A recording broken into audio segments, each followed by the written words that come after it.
Dans cette vidéo du chapitre 8 sur les angles, on va s'intéresser aux angles qui sont déterminés par deux droites coupées par une séquente. Le premier type d'angles qui sont donc déterminés par deux droites coupées par une séquente sont des angles alternes internes. Alors comment sont-ils disposés? Prenons deux droites D1 et D2, non forcément parallèles, et une autre droite D qui est une séquente commune aux droites D1 et D2.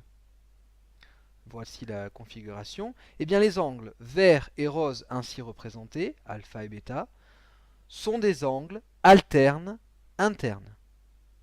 Alors pourquoi alternes internes finalement? Si on regarde un petit peu de plus près les angles vert et rose, ils sont à l'intérieur des droites D1 et D2, donc internes, et ils sont alternés, c'est-à-dire de chaque côté de la droite D, alterne, interne.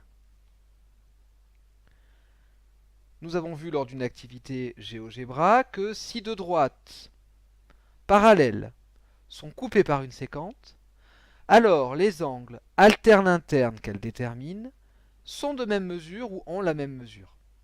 Et réciproquement, on a un moyen de démontrer que des droites sont parallèles, à savoir que si deux droites coupées par une séquente déterminent deux angles alternes internes qui ont la même mesure, alors dans ce cas, on peut dire que les droites sont parallèles. Donc sur le schéma ci-dessous, on a bien D1 et D2 qui sont parallèles et les angles alpha et bêta sont alternes internes. Donc on peut en déduire que alpha égale bêta.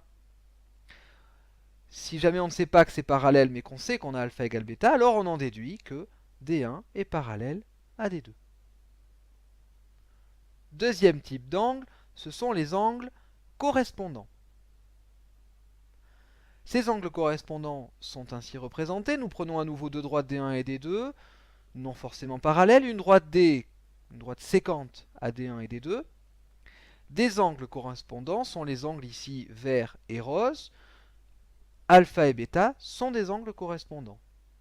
Ils doivent être du même côté, c'est-à-dire que si l'un est au-dessus d'une des deux droites non forcément parallèles, le deuxième doit aussi être au-dessus. Ils sont du même côté de la séquente commune. Donc on a donc 4 paires d'angles correspondants. Eh bien nous avons exactement la même propriété que pour les angles alternes internes, à savoir que si deux droites parallèles sont coupées par une séquente, alors les angles correspondants qu'elles déterminent ont la même mesure. Et puis deuxième propriété qui est la propriété réciproque, qui va nous servir à démontrer que les droites sont parallèles, c'est que si deux droites coupées par une séquente déterminent deux angles correspondants de même mesure, alors on peut dire que ces deux droites sont parallèles. Observons le schéma.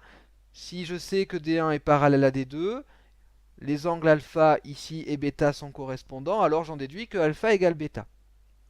Si je sais que alpha égale bêta avant de savoir que les droites sont parallèles, comme ils sont correspondants, j'en déduis que les droites D1 et D2 sont parallèles.